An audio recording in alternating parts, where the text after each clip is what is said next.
마음 법칙이요.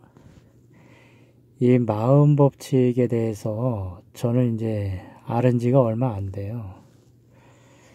그래서 거기에 대해서 이제 지금도 계속 이제 책도 보고 또 이제 동영상도 좀 보고 또 인터넷도 뒤지고 이렇게 합니다. 지금 근데 이제 마음 법칙을 알게 되니까 이 마음 공부요. 이걸 알게 되니까 정말 그 모든 것이 그동안에 과거에 이렇게 있었던 거, 그 모든 것이 우연이 아니구나. 우연이라고 생각했었는데 그 당시에는 우연이 아니고 그 뭔가 내 안에 어떤 천사가 있구나. 수호 천사라 그러죠. 종교적으로 이야기할 때 나를 지켜주는 어떤 수호 천사가 있구나. 우리 샤머니즘에서는 이제 수호령이라고 하죠. 수호령. 자기를 지켜주는 어떤 보이지 않는 존재예요. 그리고 이제 또 다른 어떤 종교에서는 또 수호 천사. 또 성공 법칙에서는 이제 잠재의식이라고도 하죠. 하여간 그 존재가 나를 지켜주는 어떤 존재가 있구나. 그것을 이제 조금 깨닫고 있습니다. 제가 옛날에 젊었을 때 부산에 항만청 있잖아요. 항만청에서 조금 이렇게 있었던 적이 있어요. 부산 팔부도 거기 가면은 항만청이 있어요. 세월호 때 유대균 있잖아요. 유대 그때 세월호 선주 사람들이 그때 항만청, 그래서 항만청이 굉장히 힘들었죠. 무슨 유착관계인가 뭐가 있다 그래가지고. 그래서 2014년 세월호 사건 났을 때 항만청에 있는 간부들이 있잖아요. 높은 사람들이 많이 구속이 됐죠. 어쨌든 항만청에 있었는데요. 그때 항만청에서 미군 애들이 있어요. 미군 애들이 작전을 하러 와요. 여기 그때 팔부두로 거기 부산에 부두로 들어옵니다. 걔네들 배가 들어오는 거예요. 그래가지고 한국 사람들하고 이제 한국 군인들하고 이제 연합작전을 하는 거죠. 그랬을 때 그때도 이제 미드웨이어가 들어왔었어요. 항공모함. 미드웨이가 들어오면 어마어마합니다.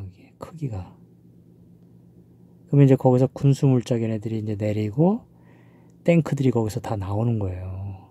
배 안에서. 미드웨이어 안에서 이제 탱크가 부두하고 이제 배하고 이제 저걸 만들어 놔요. 길을. 그러면 이제 배에 싣고 온 배 안에서 탱크하고 지프차 별게 다 나오는 거죠. 이제 거기서. 그래가지고 그거 갖고 이제 훈련을 하는 거예요. 한국 군인들하고. 식량도 거기서 나오고. 그래가지고 이제 그리고 보통 이제 들어가면은 미드웨이에 이제 올라가야 되잖아요. 거기 들어가야 되잖아요. 그러면은 길을 못 찾아요. 잘못하면 못 나옵니다. 길을 잃어버려요. 배가 그렇게 엄청나게 크고 복잡한 거예요. 근데 어쨌든 배에서 이제 거기 관계자들하고 이제 이야기를 하고 있었어요. 그래서 이제 이야기를 이렇게 하다 보니까 자연스럽게 왼손이 가판인가 이제 여기 이렇게 대고 있었죠. 손을 짚고 있는 거죠. 여기. 근데 저는 작업인가 이제 지게차 같은 것도 왔다 갔다 하잖아요. 이제 그런 거 짐 같은 거 내려야 되니까 지게차도 내리고 위에서 크레인 같은 게 있어요. 그걸로 짐을 이제 떨어뜨려 주면 또 지게차가 끌고 가고 그렇게 하는 거예요. 그런데 그때 저는 왼손을 이제 붙잡고 사람들하고 이렇게 이야기하고 있는 거죠. 자연스럽게. 관계자들하고. 근데 갑자기 제가 이렇게 붙잡고 있었던 왼손, 손가락이 이렇게 있을 거 아니에요. 갑판에 이렇게. 근데 위에서 큰 한 50m? 길이가 한 50m 되는 철근이 위에서 그냥 뚝 떨어진 거예요. 갑판, 폭으로 해가지고. 어마어마한 그냥 죽는 거죠, 그냥.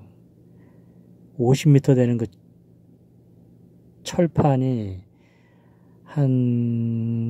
폭이 한 30m 되고, 길이가 한 5, 60m 되는 거예요. 그게 위에서부터 뚝 떨어진 거예요. 그리고 갑판에 내가 손을 대고 있었던데, 거기에 뚝 떨어진 거죠. 근데 그게 이제 그런 장치가 있었나 봐요. 배가 그렇게 갑판하고 이제 아구가 딱 맞는 거예요. 그러니까 위에서 뚝 떨어져가지고 그게 딱 맞는. 근데 작업을 하다 보니까 그게 이제 어떻게 그렇게 내려오는 수가 있나 봐요. 근데 저는 몰랐죠. 왼손을 거기다 이렇게 대고 있었는데 전혀 예상 못한 거죠. 근데 하여간 그게 뚝 떨어진 거예요.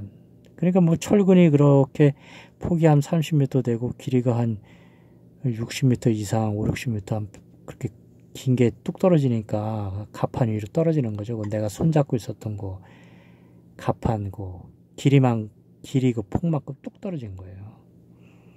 두께는 그러니까 갑판이 두께가 한 2cm, 1.5나 2cm 됐으니까 두께로 그냥 그것도 위에서 그대로 두께로 떨어지는 거죠, 이렇게.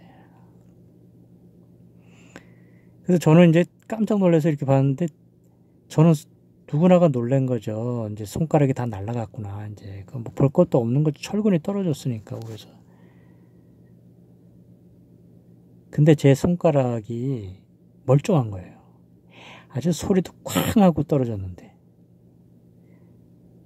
저도 깜짝 놀란 거예요. 그게 갑자기 떨어지니까 순간적으로 한 0.1초도 안 하게 툭 떨어지는 거죠. 아주 순간적으로. 피할 새도 없는 거죠. 그래서 깜짝 놀랐는데 보니까 손가락이 이제 다 잘린 거죠. 상식적으로 생각하면. 근데 제 손가락이 까딱없는 거예요. 지금 생각하니까 정말 우연이 아니죠.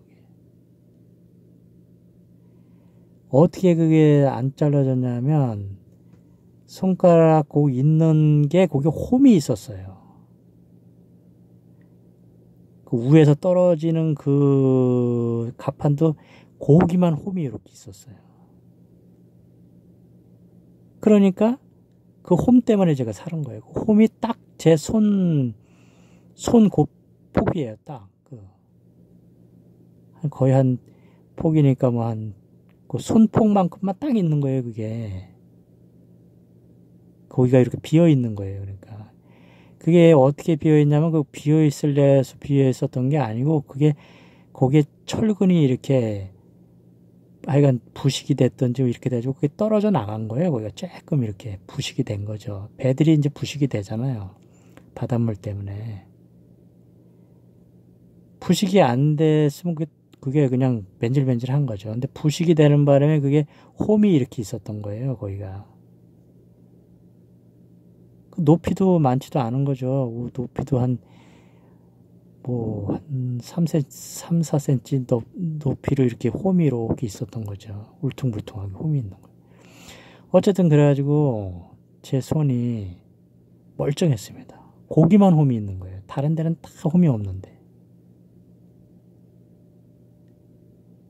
정말 기적입니다. 그래서 그 당시에도 사람들이 깜짝 놀랐고 저도 놀랐는데 저는 그냥 손이 멀쩡하니까 우선 다행이다 하고 이제 그 당시에는 그렇게 그냥 지내고 그 당시에는 감사할 줄 몰랐죠. 정말 감사할 일인데 그냥 그런가 보다 한 거예요. 근데 지금 이제 생각하니까 정말 그게 나를 보호해주는 수호천사가 있었구나, 내 안에. 그 수호천사가 나를 보호해 준 거죠. 그래가지고 이제 제가 살은 거거든요. 근데 지금은 진짜 그거 이렇게 생각하면서 계속 감사하죠. 저는 그거 생각할 때마다 감사한 거예요.